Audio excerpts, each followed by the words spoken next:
What is up, guys? Hardy Bros HD today, and welcome to another video by me, where I'm going to be talking about the next generation consoles once again, but this time I'm going to be talking about a different subject about them. I'm basically going to be saying which console's right for you. Yeah, which console are you getting basically, and why you should get this console.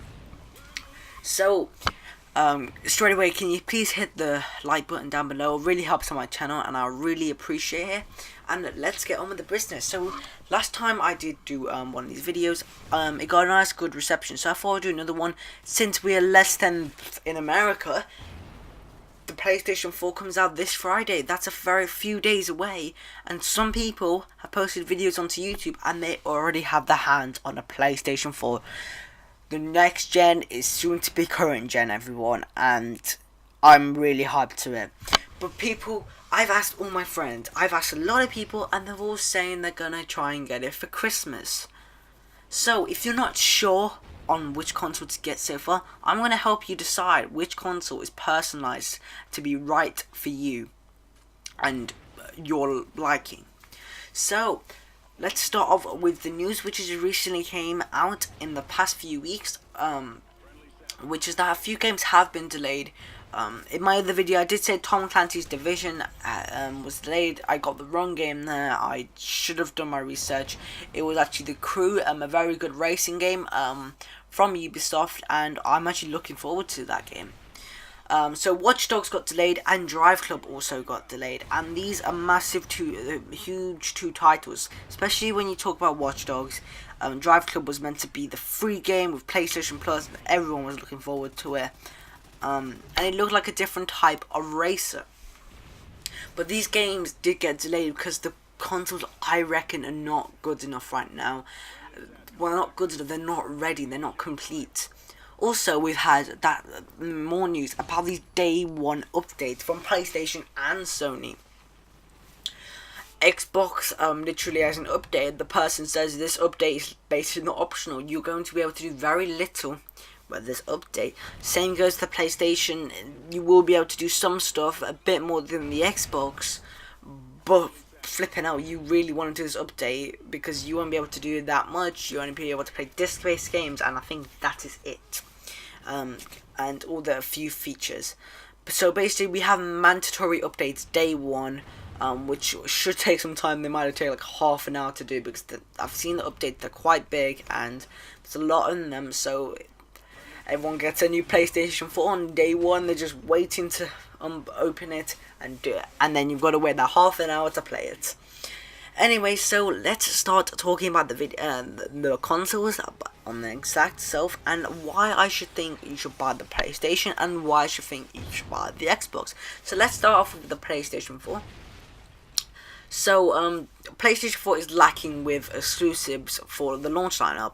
No doubt about it. It's going to be having quite a few exclusives coming very soon.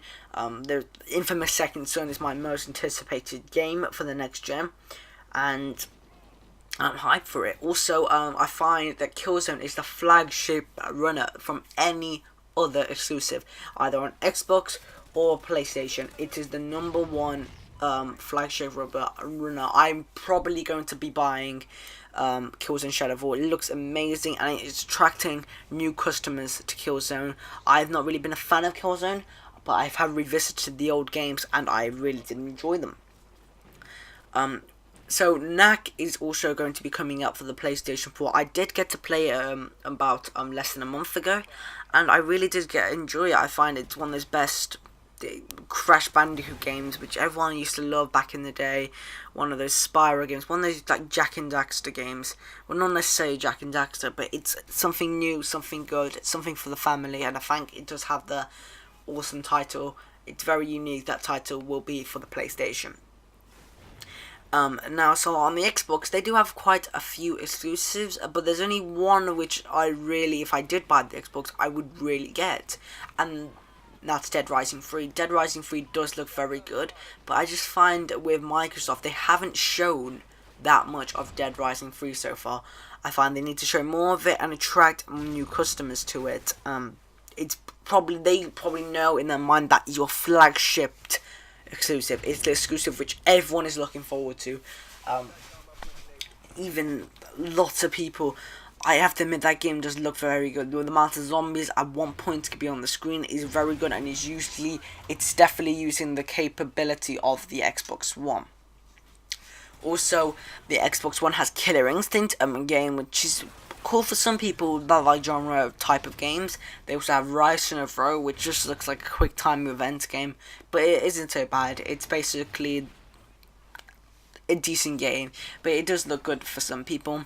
And they also have Forza Motorsport 5, which does look amazing, but it's very similar. I find racing games do struggle to their game every time, especially with Need for Speed. There is never a big difference, I find, with like the future Need for Speed. They're all racing games, you just has a few game modes. It's not big, it's just about the graphics, and I think Forza 5 it looks really good. So let's get on to some more news, and now we're going to be talking about the Xbox One's problems which have recently been coming out in the news.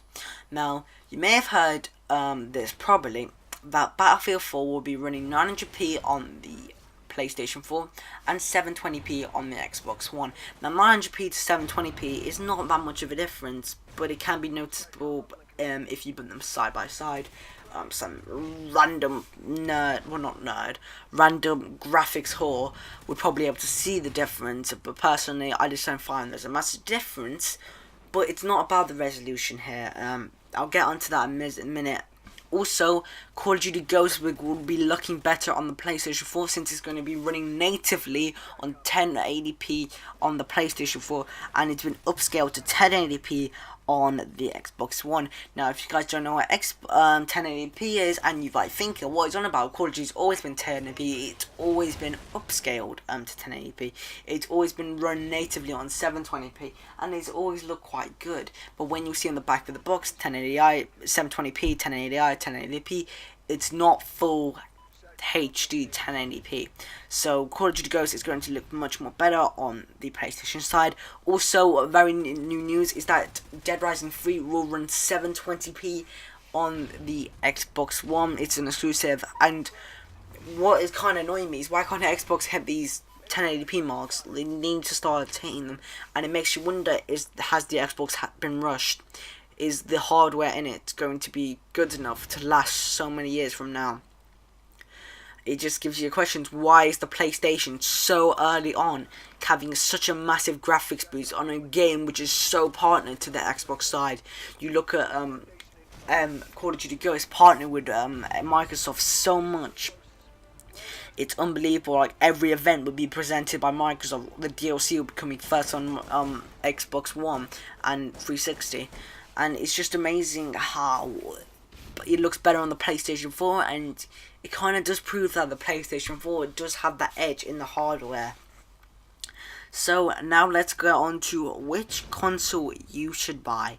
Now, this is a tough decision, and if I could buy both, I would, if I had the money. Now, the Xbox One does look very good, but the Kinect is what put me off it. If they had a Kinectless Xbox One, and it would have been the same price as the PlayStation 4, I may have just gone with the Xbox One.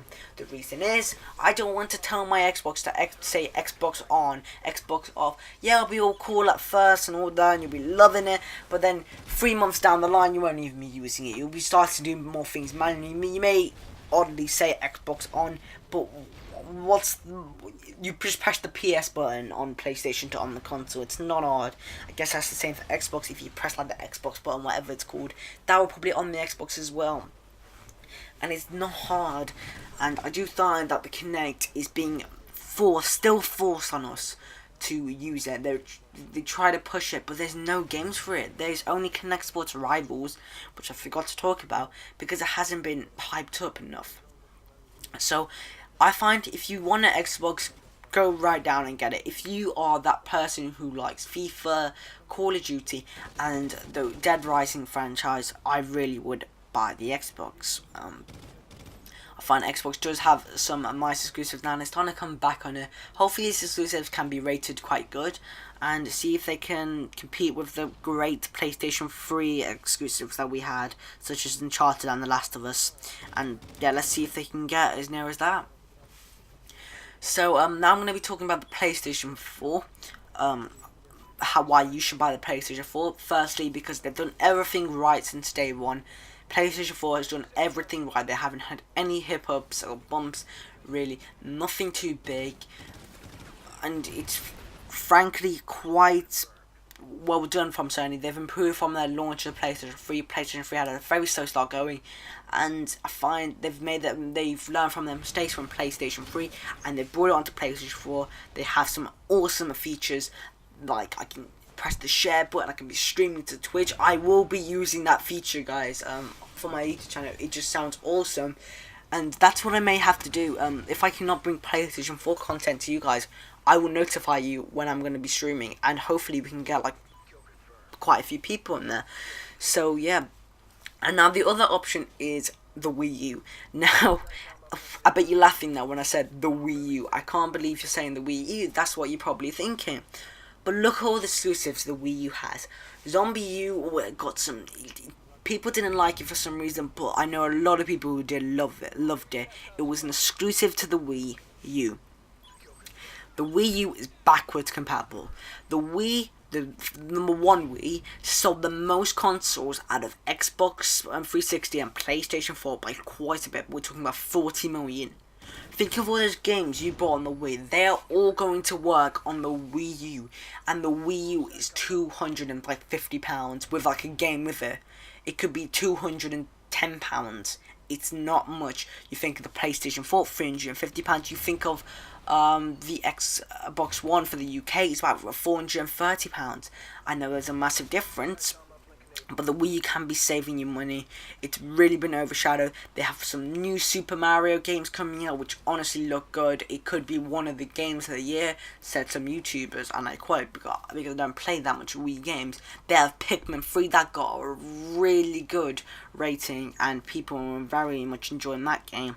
And they have loads more exclusive games, and I do find they do lead with those exclusive games the Wii U does, with all those Mario games and Sonic the Hedgehog. They really do own it. So I hope you guys have enjoyed this video. Hopefully I made your mind clearer of what console you should buy. And for just to end this off here, if you were thinking on staying on current gen, there's no harm on staying on current gen until, yes, I said until spring 2014. I find once we get to there, with any gamer, with any YouTuber, with any person at all who plays games, there are so many massive titles coming to next gen at spring 2014, and I think that'll be the right place to move. You could maybe move a bit after that, but you don't want to be going to 2015 without a new console. It is a big no-no, and you will not be experiencing some games you can experience on that. I do find you need to get, I think some of you, if you really want the new consoles and you want those flagship launch titles, Destiny, Titanfall, you've got to get the PlayStation One, either Xbox One or PlayStation 4 or any console really. You need to move on now. PlayStation 3 is going to start getting dated, and their games are just frankly not going to look good on them. Good on it.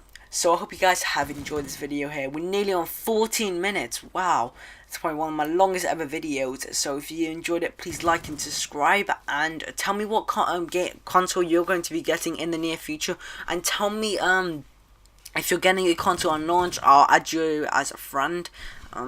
Once I get my PSN name, I think I'll keep it as the same, but I need to find some people who actually get the console on day one so I can play with them. So I'll see you guys in my next video.